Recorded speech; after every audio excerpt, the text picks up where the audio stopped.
Welcome in, Little Walsh Wednesday, right here on GameTime Decisions. In tonight, Joe Ranieri will have you covered on Friday. We're getting set. Super Bowl week is nearing, as we, of course, are going to get set for the game between the San Francisco 49ers and the Kansas City Chiefs. We will have another Super Bowl pick for you here tonight. Yesterday, we went Patrick Mahomes for 25-plus rushing yards. Today, we go to the Niners side of the field. We will start Game Time Decisions on Sports Grid with some NFL news, which would actually impact the Niners a bit. In division, the Seattle Seahawks have found their new head coach, and it's a guy they are familiar with. That would be Mike Macdonald, who was excellent with the Baltimore Ravens as their defensive coordinator. And for Mike Macdonald, the now youngest head coach in football at 36, has a tough task on hand, entering the division with Kyle Shanahan and Sean McVay, replacing a very successful head coach in Pete Carroll, who was the oldest coach in the National Football League. In comes Mike Macdonald. Always, I do still believe in today's day and age, hiring a coach on the defensive side of the football comes with some concern that the offensive side is where this league is always going to trend. But the Houston Texans, we're going to find out if that is. The Texans got the quarterback right with C.J. Stroud. They got the head coach right, it appears, with DeMeco Ryans. But they got the offensive coordinator right with Bobby Slowick. His name linked to the Washington job, the only still remaining. I'm curious what Houston would look like having to switch out coordinators. A lot of people think it would be optimistic. I think that situation is comparable to the one Seattle finds themselves in now moving forward. Our radio audience is here on Sirius XM, Channel 159. Kevin Walsh with you on Game Time Decisions. Let's open it up and grab a game from last night's NBA slate. It was a lighter card, but the Knicks, for the second straight game, play without Julius Randle and cover the line, 118-103. More good basketball from Jalen Brunson. Props-wise, it's Josh Hart that's catching the attention. Triple-double Josh Hart, that is, in this game. And the conversation around the Knicks now is one that is full of optimism for folks. And if you look at the Eastern Conference odds right now, there's a lot of Knicks optimism, I would argue. I get it. They're way, way back of Boston and Milwaukee, and even of that of Philly. And you might say, oh, come on, they're not even getting enough respect to jump Miami. Well, look, Miami's the boogeyman, and their price is always going to be full of respect. But the Knicks, well clear of the Indiana Pacers, as well as the Cleveland Cavaliers.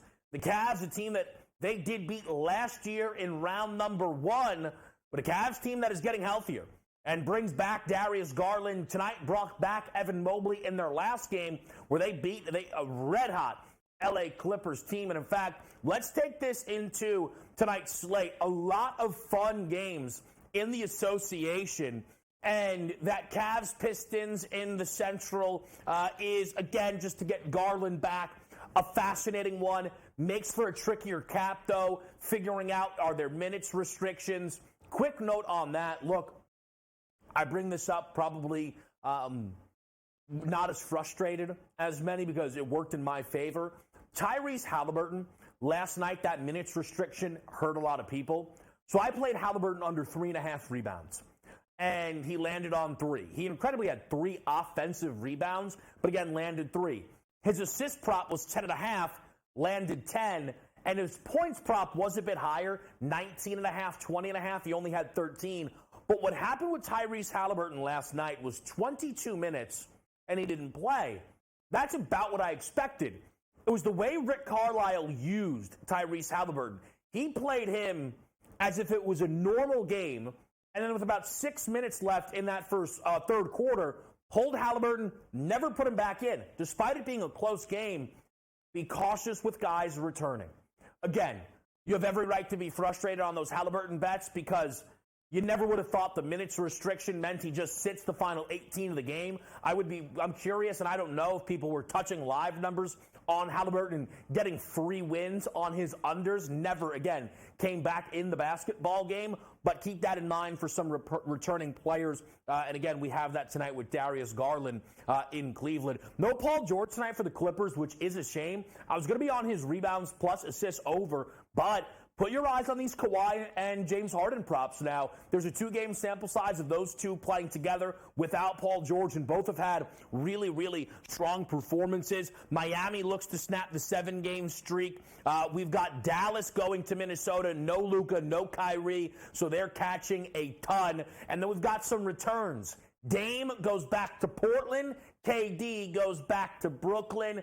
Should be some mixed reactions, and what I mean by that is neither guy should be viewed the same. Dame is a Portland legend, and him leaving should not really be held against him. I'm sure there will be some boos, but there will definitely be a video package. Durant and everything that happened in Brooklyn was a bit of a disgrace.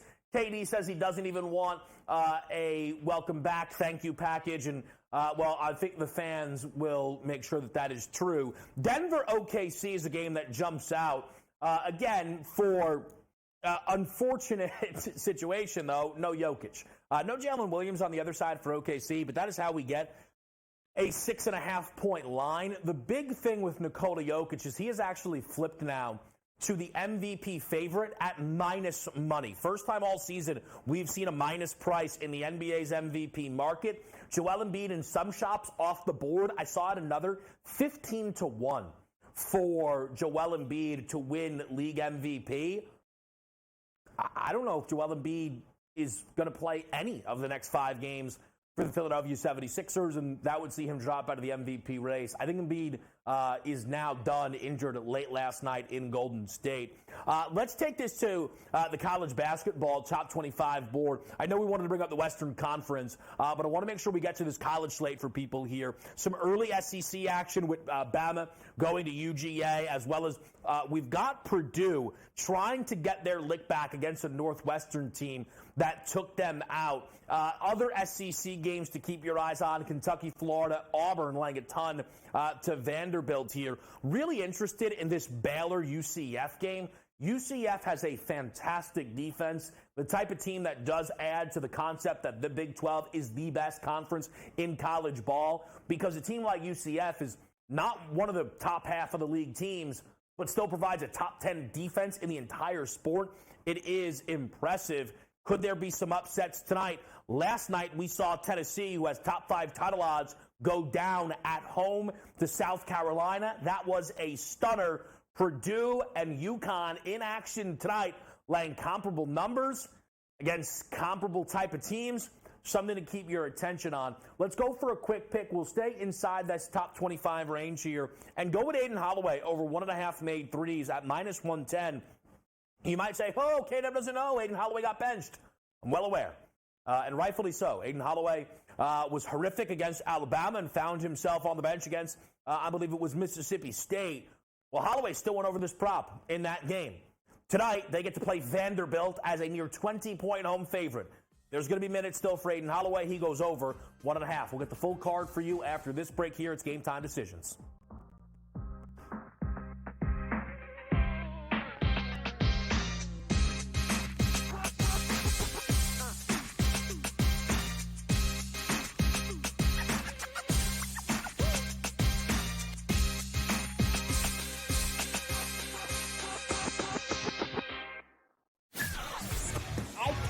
Thought that Mike would maybe go in a different direction, or at least listen to some people with some different ideas. If you were going to retain Mike Tomlin as coach, and I believe with both feet that you shouldn't let him really anywhere near this hire. That he had proved over the years that this was not an area of comfort or expertise for him. Pharrell Coast to Coast, only on Sports Grid. Your gut says Miami is going to win, and you should take the over. Your gut also said your NFT selfies would only go up in value. They didn't. But your head is on Sports Grid and knows the QB is in concussion protocol. The backup has a 45 QBR against the zone coverage. The New York D has the most sacks in the league. So yeah, trust your head. It's smarter to be on Sports Grid.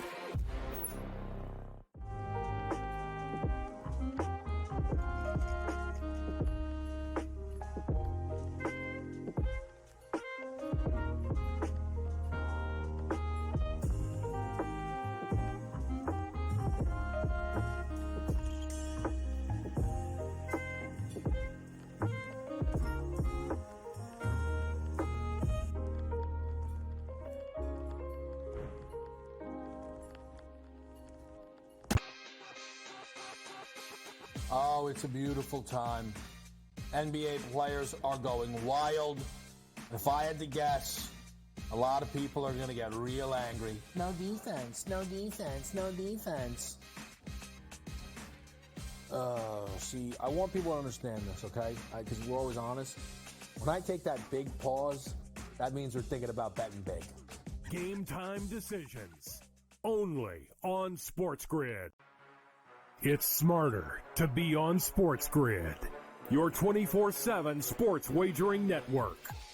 Well, look at the Heisman Trophy. The early line. And what it all means. Individual success. You should have tried to get something for Anthony Rendon. Not bought at this deadline. Newswire. We're getting a lot of news, trades, cuts, and some movement in terms of starting quarterbacks, Pharrell, backup quarterbacks. coast to coast. I want to watch great players make buckets and win games. Game Time Decisions. You have no idea what the heck the Blazers are doing and what they In-game live. Just Prime took 'em time. yard for a grand slam. The bottom of the fourth inning in a 12-2 baseball game. We got football scores going on at Wrigley right now. Sports Rage That was good Late betting. Night. We waited for 1.5. We got paid. We did. Did like a 2.5. Jumped on. There's no taking weeks off in golf betting ever. These are the best weeks to bet. It's smarter to be on Sports Grid.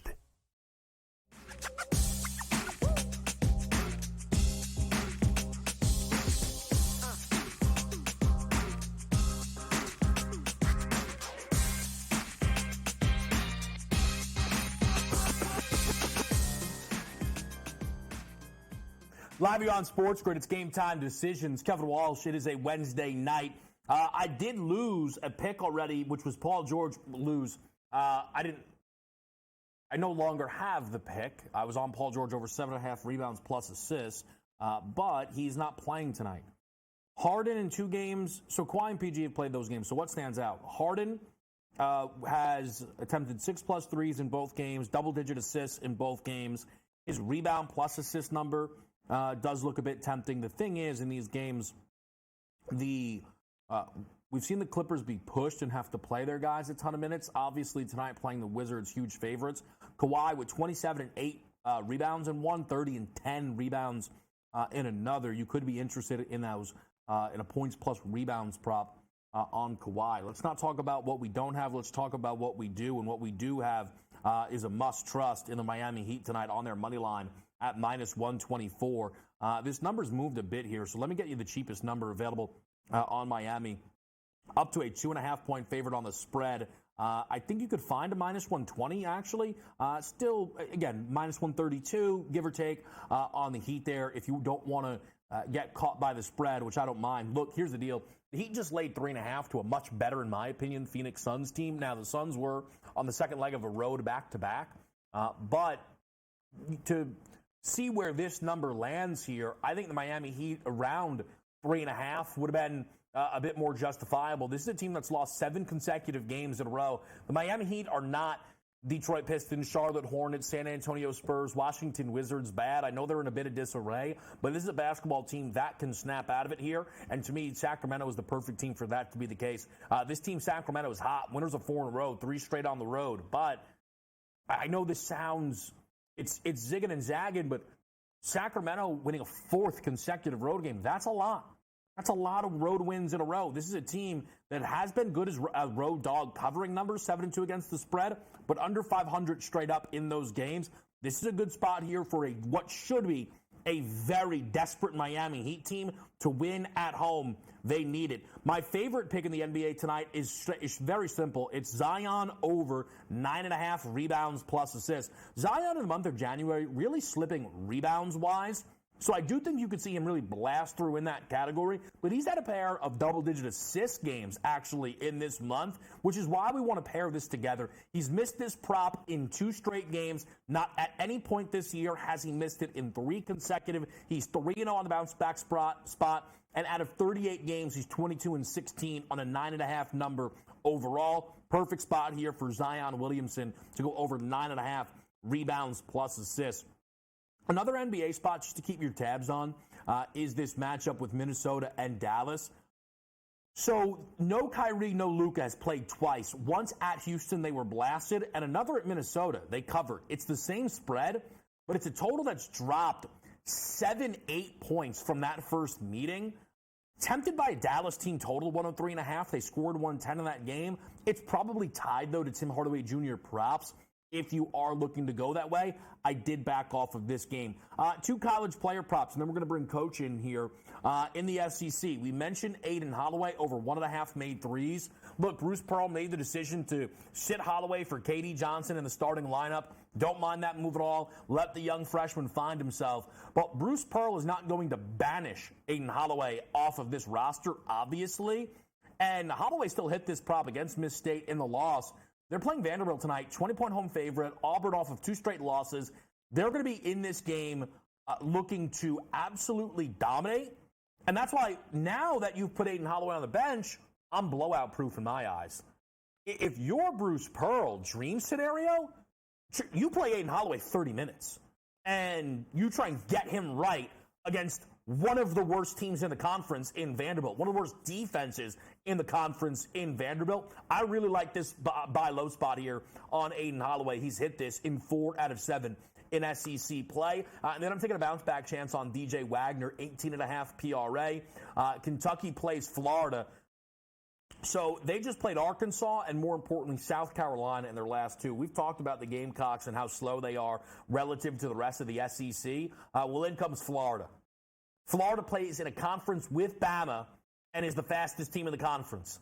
Tip of the cap. Love what this team brings to the table. I did almost give you guys my most biased pick in the history of myself, but I'm the most unbiased man in the history of sports media, so I couldn't do that. But I was very tempted to take Walter Clayton Jr. over every pick because he went to Iona and is now playing at a high level in the SEC, which is nice to see. But that would have probably been a mistake. What's not a mistake is a nice bounce-back spot here for DJ Wagner at home in what is going to be a very fast game, big-time total, 166.5. Our man, Coach James Young, steps up and in here. JY, let's start with Kentucky, Florida. Is this a game in the SEC tonight you have your eye on? Yeah, I actually do like Kentucky minus the points. I just think, I liked what I saw in the last game in an absolute war that they had, I believe, at Arkansas. So I'm looking at Kentucky. I have, heard some things about possibly the health of DJ Wagner, possibly battling an ankle injury. Hearing from people down there. So that's something to keep in mind. Of Kevin and I talked about a little earlier. So I would be looking at maybe like when Kevin had a great point we were talking. Look at a guy like Shepard tonight, maybe over his points, because if you got to look at it, if DJ is compromised and he plays less minutes, then someone like Shepard maybe steps up and gets more minutes. Plus, Kevin made a good point about the pace of Florida going up and down the floor. That's great to go up and down the floor with Kentucky. Actually, no, it's not, because they got better athletes than you do. Kentucky minus 5.5. Let me ask you, JY, about the SEC overall. So we're getting closer to the tournament, which means sooner or later I'm going to start to defend my teams. And by my teams, I mean the teams that I've got futures on. Mm-hmm. And there's a lot of nasty talk about Auburn over the past few days because they lost 2 games on the road in SEC play. And look, I understand Auburn has not yet played all of the best teams in the conference at home. But what college basketball has taught us this year is losses on the road are forgivable. They are. What's not forgivable is what the hell Tennessee did last night. Oh, God. 59 at home to South Carolina. Look, I like this conference a lot, JY. I don't like much about Tennessee. I know that it says they're really good. That's not a team I will at any point consider a future on. Oh, hell no. I ain't taking no damn Tennessee, Rocky Top, whatever the top they're on. Listen, at the end of the day, I just don't trust, more than anything, Kevin, I just don't trust Rick Barnes. What is he showing us, Kevin, over the course of his career that you trust him in a big spot, right? I trust Bruce